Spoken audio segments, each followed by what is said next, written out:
What's up, guys? It's Scion. I am back, and we're watching another Should I Play. Now, with most Should I Plays, I always give you 15 points to let you know the ins and out of the games. This is not a review. It's basically just to let you know what you need to do to get into the game, how much it costs, and will you actually like it, and time, and things like that. It's good for everybody who's on the outside looking in. Now, today is going to be about Final Fantasy XIV. It's one of my favorite games, but just because it's one of my favorite games, do not think that I'm going to go easy on the game. My favorite games I'm a lot harder on. So we're going to start off right away with the pricing plan, and actually get into this game. You can buy it in pieces, but it'll actually cost you a little bit more. The Realm Reborn costs $29.99, and that's just by itself. You can get that at GameStop. You can even get it cheaper overall. You can probably get it maybe like $18 or $20 if you look around hard enough, if you Google that. Which pretty much is going to put you around the same price if you just buy the bundle. The bundle comes with Heavensward, which is the latest DLC content, or expansion, not DLC, and that's overall $59.99. So you're better off just buying the bundle at $59.99. Now, on top of that, you need to be aware that you need a monthly fee. So you're looking at $59.99 plus the $14.99 for the monthly fee. Of course, they have bundles, of course, with the monthlies and all that type of stuff. So you do 3, 6 a year or something like that. That's up to you and how much you deem that you feel that you want to play the game. Hopefully, by the end of this video, you will feel that you want to play the game. Point number 2, the character creation. Character creation is badass. It's not the best on the market, but it will keep you engrossed. You will feel that you can actually make a character that looks like a character that you would want it to be like. They have a good number of races in this game that makes things cool. If you're into the furry, there you go. If you're into the lollies, you got a furry lolly. If you're into like big strong dudes or whatever, looking like a big demon type of ox type of guy, you got that too. You want the nice human with the skin colors, you can do that. Character customization is there, definitely something worthwhile. Number 3, Cash Shop. Cash Shop in this is optional. They even call it optional on the website. It says optional items. Everything in there is like stuff from housing items, from clothing items, and then maybe things to I'm totally messing up the word, but transmogrify your weapon to be looking like something else. And the Cash Shop is harmless and it does nothing towards the game as it should with a game that is a pay-to-play game. Number 4, the auction house and selling. Now, the auction house is kind of like a bartering type of auction house. I've never truly liked these types because you just kind of like go in. It feels a little bit too clunky, in my opinion. And I just like my auction house for me to get in, for me to be able to read something, get out, and it's over. That's all I want. I don't want anything else beyond that. But this is a little bit different. It's a little bit more clunky. Like I said, once you get used to it, it's all right. But overall, it's going to take you a little bit of a learning curve to get used to it. The graphics and the world, oh my goodness, there's just nothing else that I can say about that. The graphics in this game is top notch. The rating, the way that things look in raids, and the way that things look in the actual world, even though you don't necessarily, it's not necessarily like a true open world. You have zones and you can run around in the zones, but the zones have like walls. It's like corridors, so it kind of feels a little bit weird in a sense, but it still looks good and for what it does, and the world looks good for what it does. Number 6, combat and spells. Combat in this game is a little bit off in my opinion. It's definitely a fun thing to do. It definitely has its checks and balances, and the spells are all cool. It's stuff that you're used to from Final Fantasy. If you're used to Final Fantasy games and you just like to go run around with those spells from the yesteryear and even get some new spells now, it's nothing new to you. It's not going to go anywhere, and it's not going to awe and inspire you. It's just cool that you can wield the same powers that you're used to, like with Final Fantasy 7, 8, 9, 10. Like, all those types of different games, like, X2 and all that type of stuff, all those types of spells, everything are in the game and everything. And you even have the cameos from Lightning and stuff like that. So, yeah, it's there. It's, it's stuff that you can definitely get used to and have a little bit of fun with. Now, the next thing we're going to go on to number 7 is the storyline and plot and quest.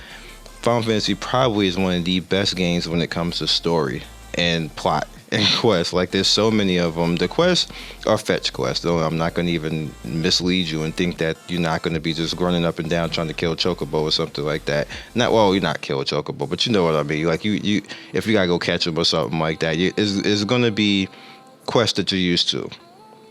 I like the overall questing system where you can actually come in and do levies and different things like that, and come in and have like a little bit of a storyline on top of it. It's just a little bit. It's nothing too major, but it is cool to actually have that, and it fills in the gaps when you're not doing the storyline quest and the plot.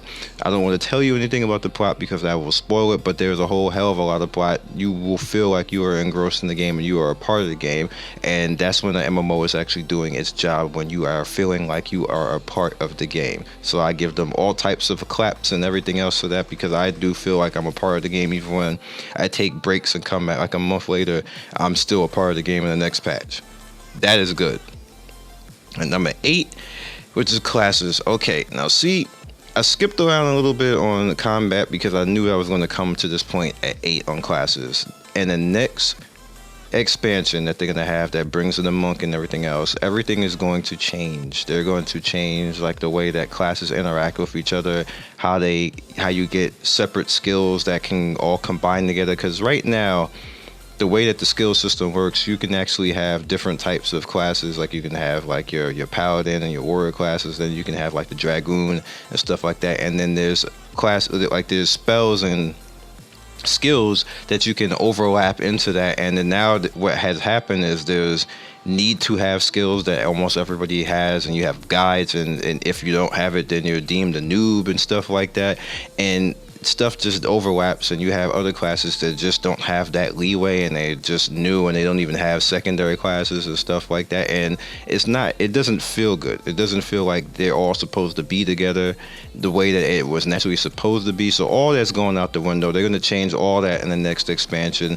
So I don't really know what to say about the classes right now, other than I like the individual classes. Like I love myself my paladin right now. I like the ninja, I like the black mage and stuff like that. But all this stuff is going to be different in the next expansion. So that's something to be said. If you want to maybe wait into the next expansion, or you want to jump in right now and play the game, that's up to you. I would say jump in right now and get used to it. If you feel the need that you at this point right now in the video that I think I'm gonna put money down on it, jump in now and actually play now and have a little bit of fun with it before everything class wise changes. Alt and replay value, no. The main reason why it's not going to have alt and replay value, which is this is number 9, is because you can be pretty much any class. Is like you can like remake another class and then go down a different path, but you can level almost any class that you want to level. The only difference in that is that you won't go through all the storyline that goes with those individual classes. So there is some storyline, like alt and replay value. If you want to go back and see other storylines and do other class paths and stuff like that, then there's that.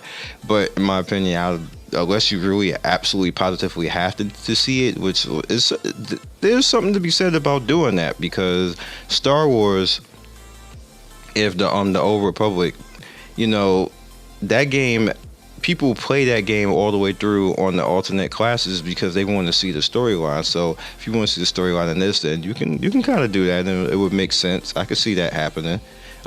Number 10, dungeons. There's a lot of dungeons in this game. I don't know what else to say, and they're done really well. They all have like their own lores, different fights, music, sounds, and everything else. Some of them have hard modes, some of them have super hard modes, some of them have like secrets and stuff like that, where it's particularly badass, and it's cool to go through it a different time and have the way like the hard mode take you in a different path, and you see something like, okay, this is why this happened in the original, and now you got to fight this guy and find out and get loot and all type of stuff like that. I consider that fun. They did a good job with that. I wish other games would do that. I know people are like, well, what the hell, they just reusing, but it's kind of cool. It's kind of cool. You gotta give them credit. That's cool. 11, trade skills.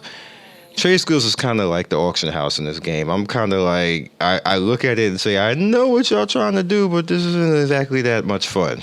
And so trade skills, like, I know people probably going to disagree with me with that, especially with you running around and like having the world skills and then running around and trying to like get farming stuff and things like that. I didn't particularly enjoy it, to be honest with you. I don't know if other people enjoyed that and stuff like that, and power to them. But me, honestly, I just did not.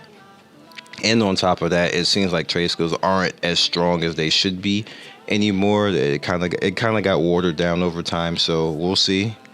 The PvP is kind of infantile in this game. Not that it sucks, or that, like, what I mean by that is that it's like it's added into the game and not really supposed to be there at this point. We got arena like a little bit a while ago in the patches and stuff like that. PvP could be a thing in this game if they get like a big battleground and you can just run around and go for kills and stuff like that. I could see it really, really being fun, but right now we're at that point where it's just in the game and it doesn't really feel like it belongs in the game. Guilds, there's a lot of stuff left that I feel that guilds are number 13. I'm sorry, that guilds could be a whole lot better. Right now, you can get a guild and have they have this guild quest as a way that you can level up different things, and overall, when you level up a guild to a certain point, you get extra, you can have a guild house and guild property and things like that. And I feel that all of that's cool. You get perks and things like that. It's one of the better guild systems out there in MMO where it actually makes sense. That guild, it actually means something. It means something in Final Fantasy more than other games, and I like that. So I totally give them some props on that. Raids and in-game, the raids are fun. As you're gonna see in most of the content that is playing right now, the raids are a hell of a lot of fun, and you pretty much need some skill, like the hard modes and the super hard modes and stuff like that, and the fighting the different summons and stuff like that. You need some skill. You can't just run up in there and think that you're gonna win, because it's not gonna roll like that. You're gonna lose most likely if you don't do your thing in this game. So there's a skill level that needs to be had, and I like the fact that there's a skill level in this day and age, that the skill level of overall population is lower, and games are adjusting to that, and I detest that, and this game doesn't do that. So I give them totally props on that. So conclusion, overall, I feel that this is a game that you guys should get into, that you should play. I'm not advocating that you spend a whole bunch of money on it and then bail. I'm advocating that you get in there. If you find a deal somewhere, get this a little bit cheaper than $59.99, maybe $49.99, or maybe $39.99. If you could do that, if you could pull that off, or maybe just borrow somebody's account, come in and play it, I suggest it, because it's definitely a fun game. Storyline, you can get into it. It could suck you in. It could definitely suck you in. If they do something about the combat and the way that the classes are interchanged with each other, then this game is number one, hands down. It just is at this point. So I really don't have much else to say about it other than get in and try this game. And the score that I give this game is going to be the highest that I ever given a game yet as a Should I Play, and I'm giving it a 2.8. I cannot give it a 3.0, which is the perfect score. And the reason why I can't is because the whole combat and class system right now is in disarray, and we're going to get it all changed up soon. So I can't. If the company itself says it's not right, then I can't say that it's right and say, hey, 3.0 best game. I can't do something like that. But it's definitely probably the number one game out there for MMOs. So that's what I have to say. So bottom left is going to be more Should I Plays. The bottom right is going to be the MMO show. Top right is going to be Lady Legacy. Top left is going to be Random Video. Of course, if you want to be first in Notification Squad, hit that bell right underneath the video to the left, and I will catch you guys later. Peace.